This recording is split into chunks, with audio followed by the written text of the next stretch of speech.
Our next speaker is Alice Madden. She's a fellow at CU Law School's Getches-Wilkinson Center for Natural Resources, Energy, and the Environment, and a consultant helping to advance emerging clean energy technologies. She is a progressive champion who has dedicated her life to implementing forward-leaning policies in a myriad of areas. Please welcome our next speaker, Alice Madden, for her keynote address on the intersection of policy and politics.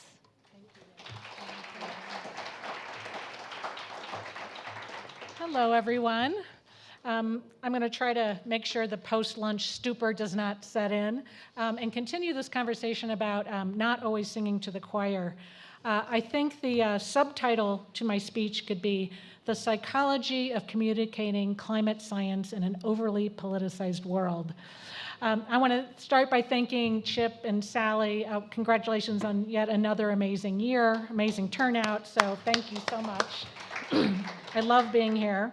I want to quickly say these views are my own. I'm a lot funnier that way. I am a fellow at the CU Law School, and starting July 11th, I will become the executive director of the Getches-Wilkinson's Natural Resources and Environmental Law Center, long title, which I'm very, very excited about.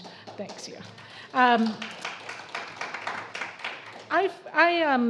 first developed, thinking about this actually in a political context. I served in the legislature for 8 years, the first 4 in the minority. Not a lot of fun, conservative governor. So I worked with a huge team of people about changing that. And we ended up taking over the state house for the first time in like 40 years in 2004. And I really learned how to hone in on important messages that people cared about and that they could digest. Smart people don't talk in sound bites, we know that, but it also can be a problem. We all know that our poor scientists and researchers did not see what ended up knocking them flat on their backs. They weren't prepared for the onslaught from the right wing to completely dismantle anything they said about climate science. So I started developing a talk for researchers, climate science, and a lot of grad students on this issue. So how to communicate these issues when you know you're dealing with a politicized listener. Frankly, it's developed from the School of Hard Knocks, from myself, and this emerging area of social science. So I'm going to go out on a limb here and guess that almost everyone in this room believes climate change is happening and humans are the cause. But guess what? A shocking number of Republican congresspeople do not believe that. Over 56% of our congresspeople in the US do not believe that. They're climate skeptics. Right here in Colorado, we raised that median. 100% of our Republican members are climate skeptics. We have 7 congresspeople, 4 of them are Republican. We have obviously 2 US senators, 1 of those is a climate denier. So despite changing, these changing opinions on climate change and all sorts of issues, we know that Congress is mired in inaction. I don't know if you heard this, but right now there's a sit-in going on the House floor over, no fly, no buy, talking about terrorists who are on the no-fly list shouldn't get guns. But how many of you think something's going to happen with a raise of hands? Yeah, that's an easy one. How many of you don't think anything will happen, just to make sure you can stretch a little bit? Okay. So how do we start down this road, and how might we accelerate the shift toward change? So just a really quick overview. Following the authoritarian era in the 1950s, the 60s started a relatively fast-paced change in civil rights, sexual revolution, anti-war movement, women's liberation, legalization of abortion, gays and lesbians coming out. All of this change, frankly, put some people in a big tizzy. Conservatives who were not ready for this really started clinging on to their beliefs, holding on to what they held dear. And this is what I think started the beginning of what is now overwhelmingly political wrongness, as Chris Mooney puts it. Holding on to a view of the world that matches your belief system despite ample facts that would prove otherwise. So we know today's conservatives have their own truth empire. They have their own experts, their own communications, newspapers, cable networks, you name it, think tanks, even some universities. So Fox News, the Heartland Institute, Conservapedia, the Religious Right, Koch brothers, all of these provide this foundation for anti-factualism. So as a side note, how many of you remember Phyllis Schlafly? Probably might be an age divide there.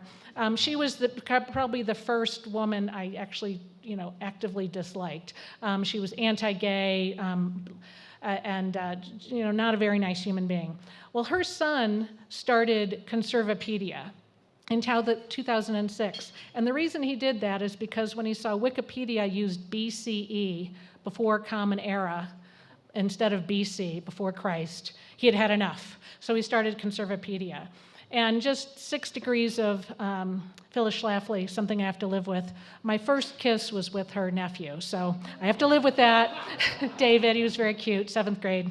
But anyway, so to be fair, many people oppose change in the status quo until they're forced through experience to see that change isn't such a big deal.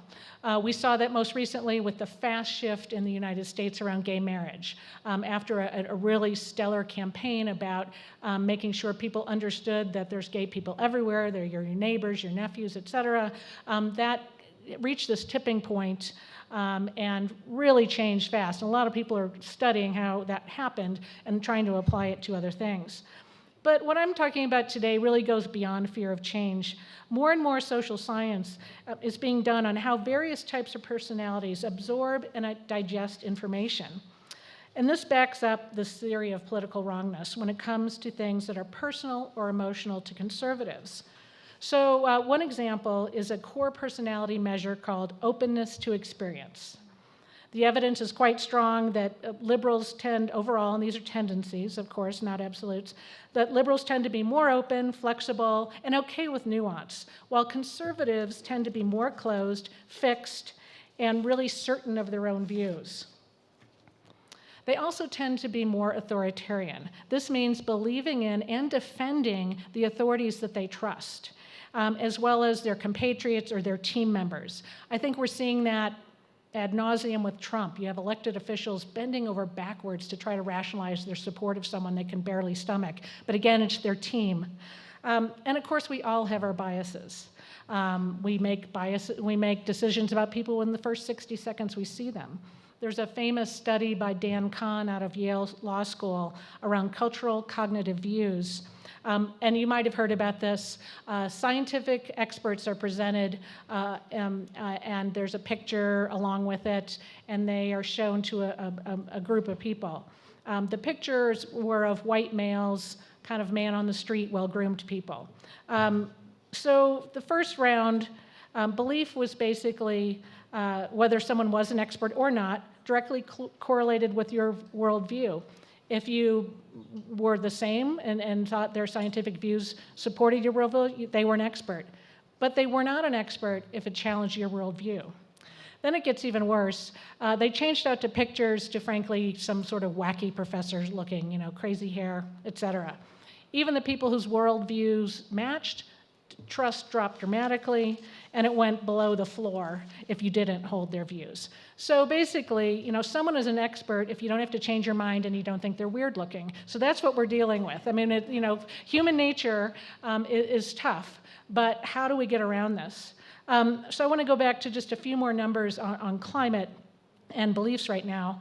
We know that 8 years ago, the American people had more support around climate change, and that's diminished. But there was a really interesting Yale study, again, that looked at the support of various presidential candidates, and I thought this was kind of a neat way to look at it. With the exception of Ted Cruz voters, most supporters of both Democratic and Republican candidates think global warming is happening. Sanders, you wouldn't be surprised, 93%. Clinton's support is 92%. Kasich, which turns out to be the most believable supporters of all this, 71%.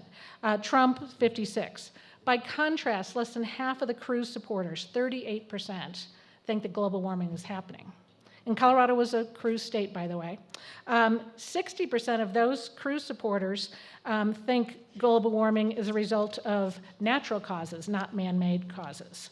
So again, this is kind of what we're up with. Sadly, fewer than half of any candidates, Clinton, Sanders, whoever, are even aware that virtually all climate scientists believe that human-caused global warming is happening.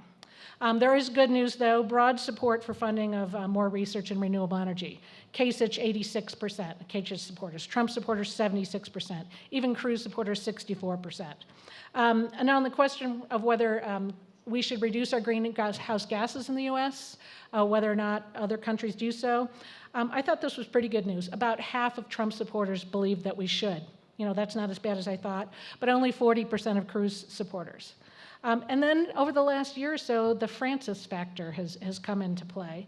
I haven't seen numbers on what a scientific view is on his effect, but over the 2015, he took his encyclical On the Road, and Americans for the first time were seeing global warming as a moral and spiritual matter.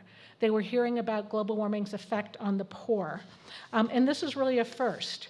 And it violates many religions' notions of being good stewards to the earth. So at the very least, there's been some headway into different sectors of society. So given all this, how can we use the social sciences to move forward? And two big things I'm going to focus on. I'm talking about kind of oral communications when you're talking to someone. And I think this is important because our advocates, our researchers, our climate scientists have to be able to talk to policymakers and elected officials. And policymakers and elected officials have to be able to digest that information. So first of all, most of us, and it's important to remember this, we're more willing to face a problem when we know there are solutions. There was a super salesman in the 1940s named Elmer Wheeler, and his motto was, "Don't sell the sausage, sell the sizzle," which I just love.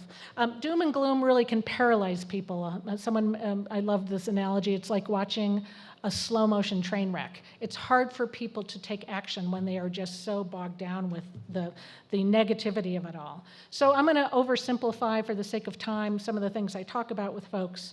But starting off with needing to provide a vision of a bright future, that's the sizzle, the hook, some path forward. And the messengers are also extremely important. We need messengers that have an affiliation with your audience who can provide that pathway to a relatable solution or action.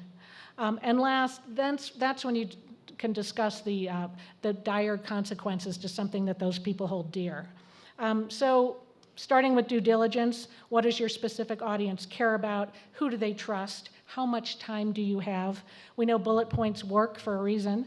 And thinking about your messenger. For an authoritarian type, the military is a great messenger.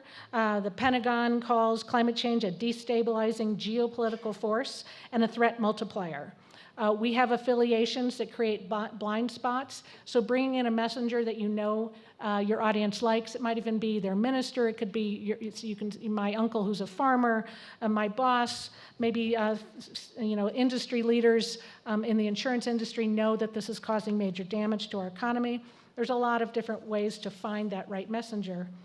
There's the buckshot approach, of course, getting a really diverse set of stakeholders.